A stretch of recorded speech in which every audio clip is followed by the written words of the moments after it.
Israel में बड़ा डर बैठ गया है कि अगर ईरान का बस चला तो वो इस युद्ध से कभी बाहर नहीं निकल पाएगा। ईरान ने अब एक ऐसी बड़ी तैयारी कर ली है जिसके आगे इजराइल और अमेरिका दोनों की फौज बुरी तरह हार सकती है। इजराइल में इसे ईरान का छुपा हुआ हमला कहा जा रहा है।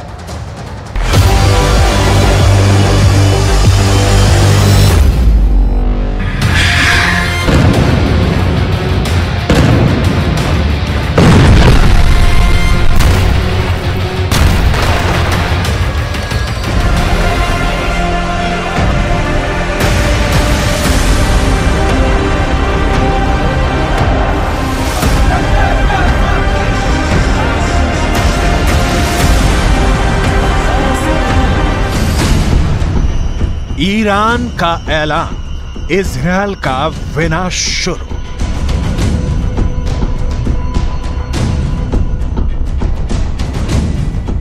गाजा में भयंकर नरसंहार का बदला अब ईरान लेगा।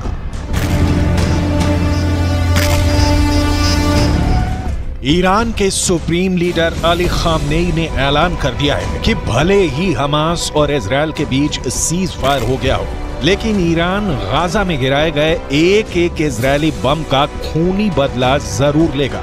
ईरान ने यहां तक धमकी दी है कि वो इजरायल और अमेरिका को किसी भी कीमत पर नहीं बख्शेगा और अब इजरायल पर भीषण हमले शुरू हो चुके हैं।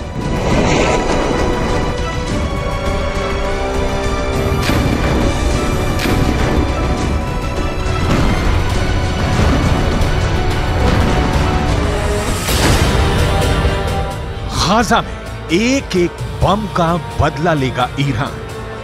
हम आपको आगे बताएंगे कि ईरान इजरायल पर किस तरह से घातक हमले शुरू कर रहा है और अभी ईरान हिजबुल्लाह हूथी के लड़ाकों के साथ मिलकर इजरायल पर किस तरह से हमले तेज कर रहा है। लेकिन उससे पहले ये जान लीजिए कि इजरायली सेना ने सीज फायर के दौरान पिछले 48 घंटे में गाजा और वेस्ट बैंक में कितनी भीषण तबाही मचाई है और हमास को कितना बड़ा नुकसान हुआ है।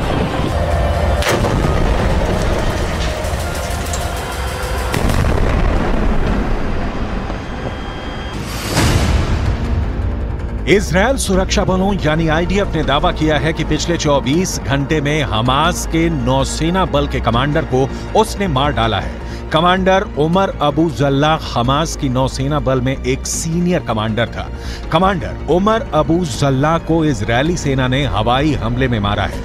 अब तक हमास के 70 से ज्यादा कमांडर मारे जा चुके हैं। कमांडर उमर अबू जल्लाह से पहले दक्षिणी खान यूनुस बटालियन के कमांडर बिलाल अल कीदरा मारा गया था, जबकि उससे पहले कमांडर अयमन नोफेल और मेजर जनरल जियाद मोहिसेन भी मारे जा चुके हैं। जबकि हमास कमांडर मुराद अबू मुराद, अली कादी और मोहम्मद कटमश को भी आईडीएफ मार चुकी है।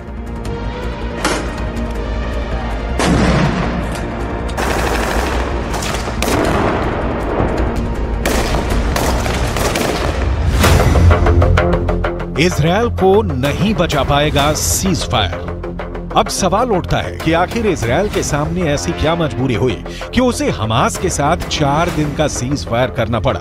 ईरानी सेना के दावों के मुताबिक गाजा सिटी में इजरायली सेना को भी भारी नुकसान हुआ है। ईरान का यहां तक दावा है कि भले इजरायल अपने 70 सैनिकों के मरने का दावा करे, लेकिन हकीकत में इजरायल के 10 से 20 गुना सैनिक गाजा सिटी में सीधी जंग में मारे जा चुके हैं। इसीलिए ईरान के सुप्रीम लीडर अली खामनेई 4 दिन के सीज फायर शुरू होने के साथ ही ऐलान कर दिया था कि गाजा में गिराए गए एक एक इजरायली बम का बदला लिया जाएगा। इसी को लेकर ईरान की राजधानी तेहरान में ईरान सैनिक और लड़ाकों ने जबरदस्त प्रदर्शन किया है, जिसमें इजरायल को नक्शे से मिटाने की कस्में खाई गई हैं। तेहरान में हुए प्रदर्शन की तस्वीरों में साफ देखा जा सकता है कि जबरदस्त नारों के बीच इजरायल को मिटाने की कस्में खाई जा रही हैं।